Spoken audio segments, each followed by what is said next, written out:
Welcome to the audio version of our newest report. We hope you enjoy it. Key takeaways.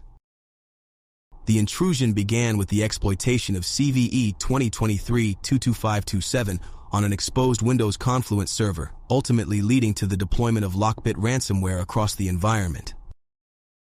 The threat actor leveraged various tools including Mimikatz, Metasploit, and AnyDesk.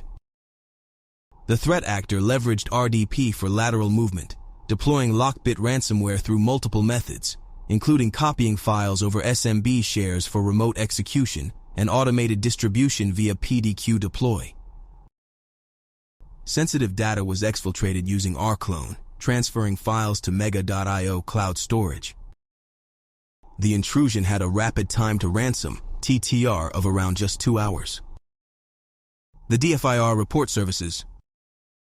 Private threat briefs, 20+ private DFIR reports annually.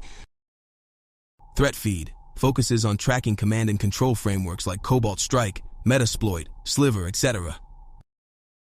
All intel includes everything from private threat briefs and threat feed, plus private events, threat actor insights reports, long-term tracking, data clustering, and other curated intel. Private Sigma rule set features 170+.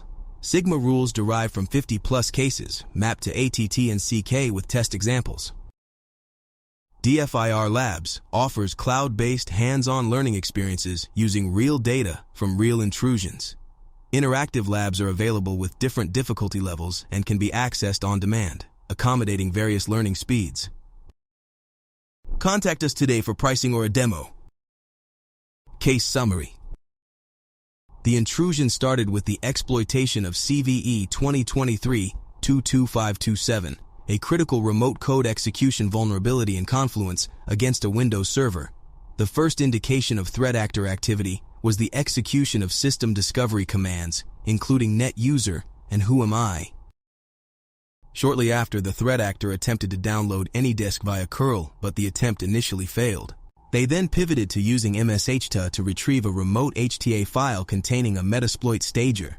After establishing command and control with the Metasploit server, they leveraged it to successfully download and install AnyDesk.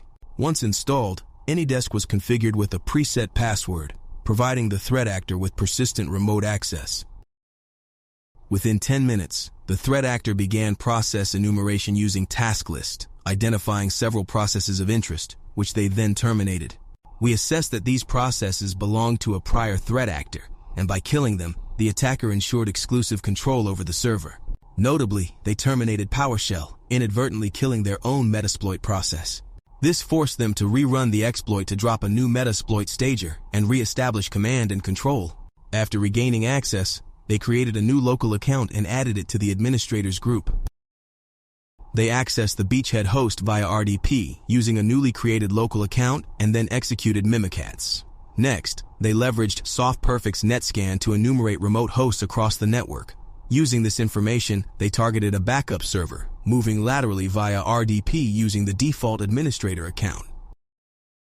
On the backup server, the threat actor executed a PowerShell script, veeam getcreds new.ps1, to extract veeam credentials.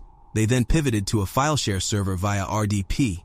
Once on the file server, they deployed rclone to exfiltrate data to Mega.io. Following the exfiltration, they cleared all Windows event logs on the file server. The threat actors then pivoted to a domain controller via RDP using domain administrator credentials. Once on the domain controller, they enumerated domain administrator group memberships.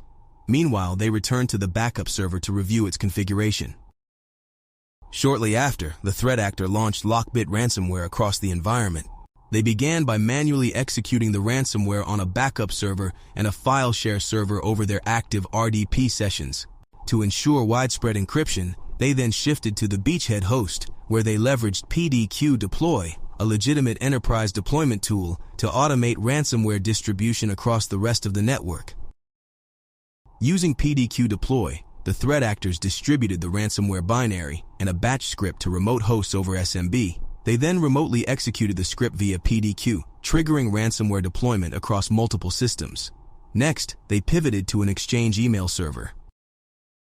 On the Exchange server, the threat actor stopped key services using netstop and taskkill. They then deployed a ransomware binary alongside a new batch script, which when executed, initiated ransomware encryption. This script was designed to mount remote systems CTAO shares, effectively enabling a secondary encryption wave, a failsafe mechanism in case PDQ deploy had missed any targets. The time to ransomware, TTR, was just over 2 hours, 02/06/14, making it an extremely rapid intrusion. The next section of the report is not attainable in an audio format. Therefore, we recommend visiting the site on a computer when you have time. A link to the full report is in the description. Thank you for listening.